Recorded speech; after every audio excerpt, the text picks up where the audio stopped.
So last time we factored quadratics that weren't really quadratics. X to the fourth minus 5x squared minus 36. Can I treat this like a quadratic even though it's not? Yes, because 2 is half. 2, the middle exponent, is half as big as the first exponent. So I just put it in the box even though it's not a quadratic. And I end up with negative 36 x to the fourth. Are there factors of negative 36 that add to be negative 5? Yep. Negative 9x squared and 4x squared. In this first one, I can pull out an x squared, which gives me x squared minus 9. And then in the first column, I can pull out an x squared, which gives me x squared plus 4. And I end up with x squared minus 9 and x squared plus 4. Does that factor? Yes. X minus 3 and x plus 3. Does this one factor? No, but it does factor using i's. So we didn't do this in the past, but yeah, there are some imaginary factors.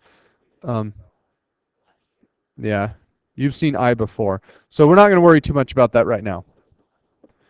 I is the square root of negative 1. So I is the square root of negative 1. It doesn't exist. What number multiplied by itself is negative 1? I. There's no real number that fits that definition. Okay. Well, there are some x to the third polynomials that factor, and they factor in kind of a weird way. So let's say we had, they've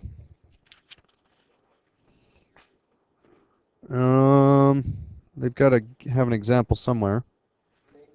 Nope.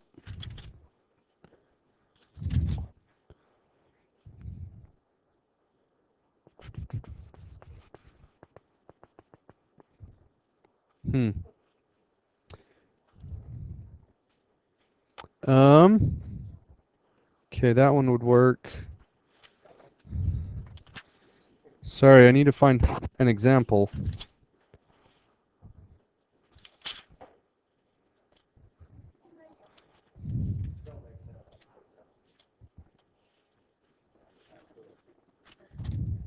Oh my goodness. All right. Turn to the exercises in 3.5. There aren't any examples, so I'm just going to have to do one of your problems. Look at number 6. So in number 6, we need to move everything to one side and put it in order. How do I move that negative 32 to the other side? Add 32. Shaden, you might want to watch this. V to the third minus 2v squared minus 16v plus 32. Can I put this in the box? No. It has 4 terms. Right, I had an equal negative 32, but I moved it to the other side. Okay. I need some other way to factor this, and most of the time, these don't factor. Most of the time, you have to do something else to figure out what the answers are. But every once in a while, you can do this little trick called grouping. And all of the ones on this assignment you can group. So you group the first 2 terms together and the last 2 terms together. What do the first 2 terms have in common? V squared. If I pull a v squared out of each of them, what's left? V minus 2. Okay? And then, what can I pull out of the next one? So I'm going to add 16, and if I pull a 16, what's left? Negative v plus 2. And grouping only works 32 divided by 16. Grouping only works if this is identical to that. Are they the same? No. Could I make it so they are the same?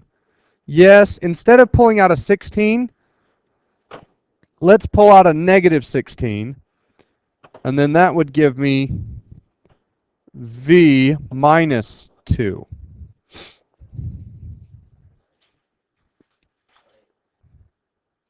So the idea is you group those and you group those. You pull out the greatest common factor from each of them in such a way that this parenthesis and that parenthesis match. Okay, and we're only halfway done. Now, what does this group and this group have in common? V minus 2. So I'm going to take the V minus 2 and bring it out, and the V minus 2 and bring it out. I write V minus 2 on the outside, and what stays behind? V squared minus 16. Can that go any further? Yes. V plus 4 and V minus 4.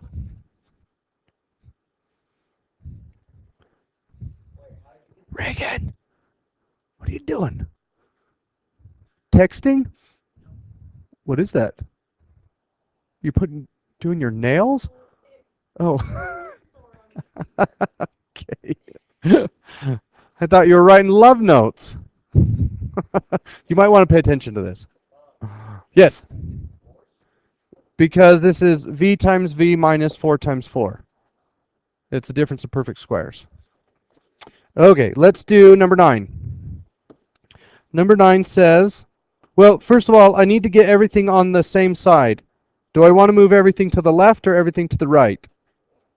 Everything to the left. So 2c to the 4th, and then what?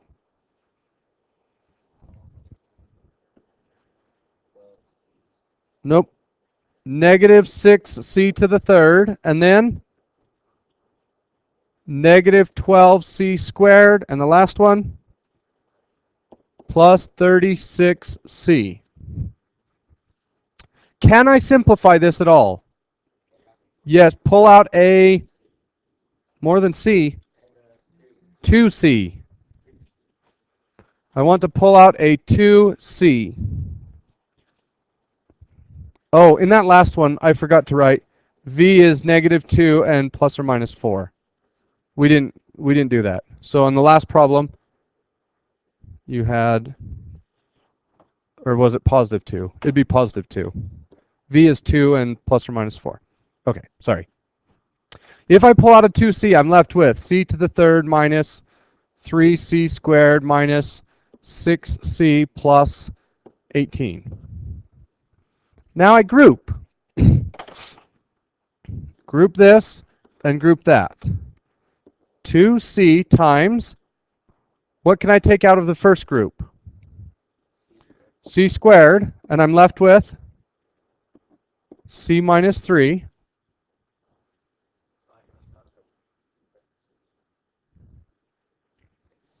And I don't want to take 6 out of the next set. I want to take out negative 6. Why do I want to bring out negative 6 and not positive 6? I need to match the c minus 3's together. And if I take out a 6, I'll get negative c plus 3, which is not what I want. I pull out negative 6, and if you pull out negative 6, what's left? C minus 3, and then I have to close the original parentheses. Yeah, there are a lot there. Now, I look inside the parentheses. What do those have in common? C minus 3 and C minus 3. So I'm going to put them right here, in between the 2c and that c squared parentheses. So 2c times c minus 3 times what's left? C squared minus 6. C to the 2nd minus 6. Does everybody understand that?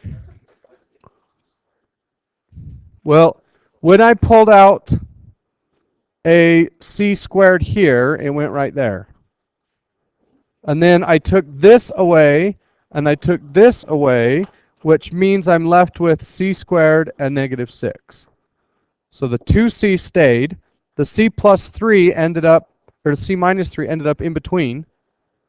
And then the c squared minus 6. So I can write this as 2c times c minus 3 times, how does this one factor? It's the c plus the square root of 6 and c minus the square root of 6. Like that.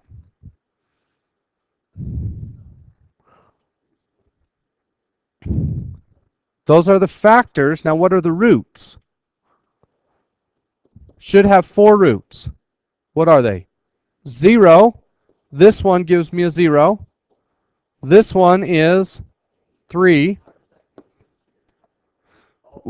You write equals 0 for every c. And then you just solve. But 2c equals 0. You divide by 2, and you just get 0. So 0, 3, and plus or minus the square root of 6.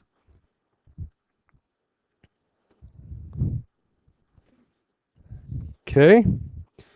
All right, now you can do numbers 11 and 12. It's just the same idea. Okay.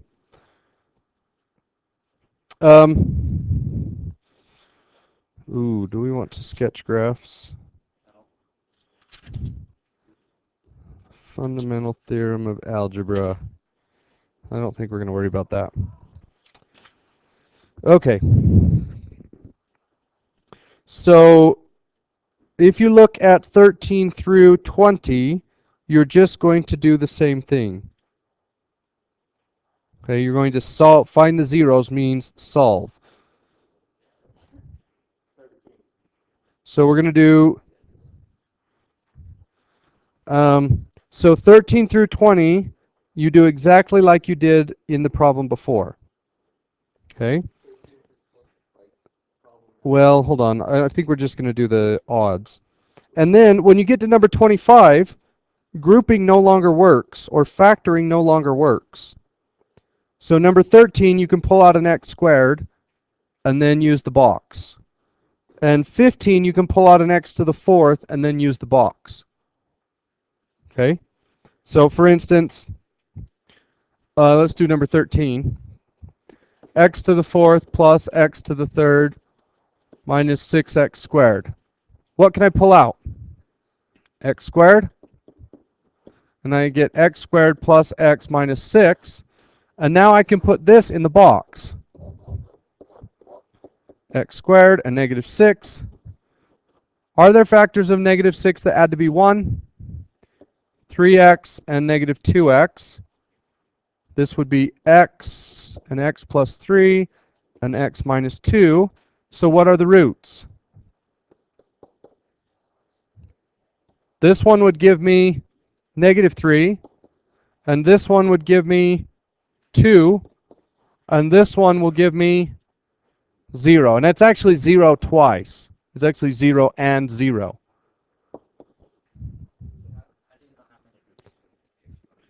Yes, this will tell you how many roots. And it looks here like we only have 3, but this one is actually 2 zeros. Okay? So that's number 13. But if you look at number 28, so on number 28 we have x to the 3rd plus 4x squared minus 11x minus 30. Will grouping work in this case? Well, I pull out an x squared and I get x plus 4. What can I pull out of here? Nothing. So they don't match. So this one, factoring doesn't work. So here's what we have to do. We need to start guessing numbers until we figure out what the answer is. Okay, but we can make really smart guesses. 7 is not going to work. How do I know that 7 does not work? It doesn't go into 30. So whatever my guesses are, they have to go into 30. So 1 might work, 2 might work, 3 might work. What about 4? 4 doesn't work. So let's write them all out. It could be positive or negative. 1, 2, 3, 4 doesn't work. 5, 6, 10, 15, and 30. Okay, could be any one of those. Well, 1 is the easiest one to try. You just add up all of the coefficients. If we add up the coefficients, 1 plus 4 is 5, minus 11 is negative 6, minus 30 is negative 36, and I didn't get 0, so that didn't work. So I know that 1 doesn't work, but negative 1 might work, or any one of the others. So what number would you like to try? 2? No, let's try 2. So we put 2 in the corner, and we do synthetic division. What do I need to do for synthetic division? Put all the numbers, and I need to check, am I missing any exponents? 3, 2, 1, constant. I have them all. 1, 4, negative 11, and negative 30. We try 2. We drop the 1. 2 times 1 is 2. 4 plus 2 is 6. 2 times 6 is 12, and that gives me a 1, which is 2, and negative 28. Did that work? No. So positive 2 is out. We might as well try negative 2 while we're here.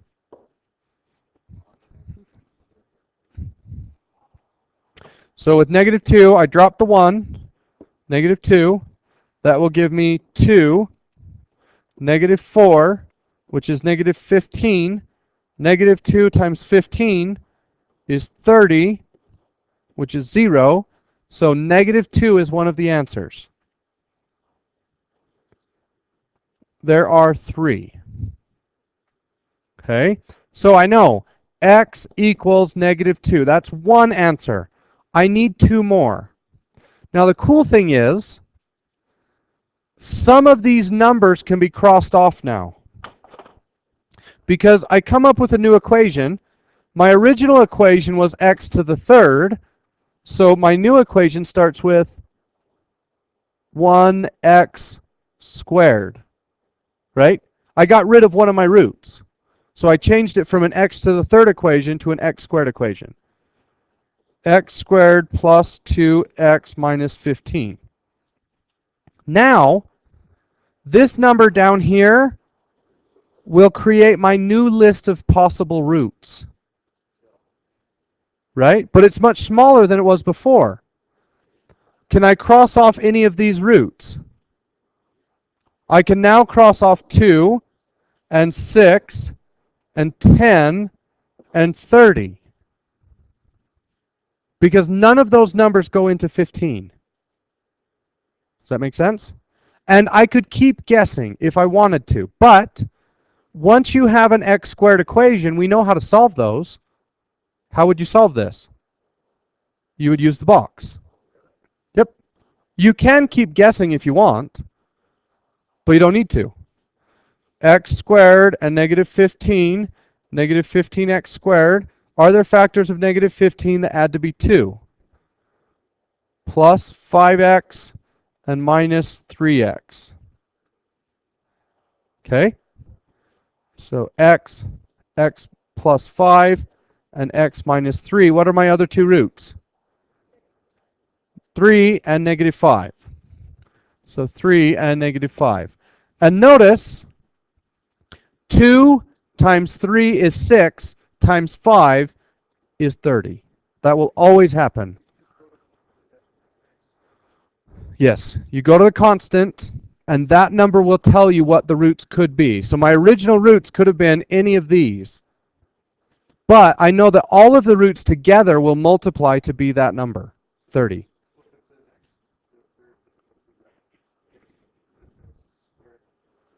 Right. Yep. And if you start with an x to the fourth, you'll have to do a guess. and get one right, and then do another guess, and then you'll have an x squared.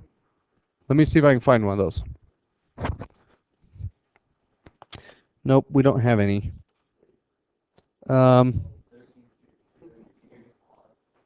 Well, there's some I don't want you to do. Okay. Do you want to see another one of those? Yeah. I don't want to do any of those. So this is going to be kind of weird. 13 through 19 odd. And then 27 to 30 all. And 33 through 36 all. But you don't want to see another one of those guessing ones? Okay. Well, so what you do, let's say I had x to the third plus 12. What would the guesses be? Plus or minus 1, 2, 3, 4, 6, and 12. Right? So you're not going to guess 8, because 8 doesn't go into 12. Okay? And let's say I try 2, and I get a remainder of 4. I need to try something else. And keep trying something until you find one that works. And when you find one that works, this will be an x squared equation, and you can just factor it. So you only have to guess right once, and then once you guess right, then you'll have a quadratic, and you just plug it into the box. Yes, if it's an x to the third, you have to end up with 3 answers. 4, right. That's exactly what it means. Okay. Oh, sorry. Right there. So we did, what was the first one? 3 through 12 all. Okay. Get to work.